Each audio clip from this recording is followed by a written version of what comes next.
guys, good afternoon. So share ko lang sa inyo itong Lancer EX na binuo natin na sobrang simple lang. And popost ko siya mamayang gabi. So last week kasi nag-out of the country tayo. So maraming message, sorry di ko agad nabalikan.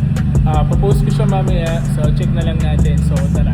So ito yung tindig niya, naka-fitment tayo dyan, pina-fitment natin 4B11 2.0 yung makina na BVEC, manual transmission, 2010 model, and naka-carbon fiber hood na urig din tayo, plus 17 TE37 na SL.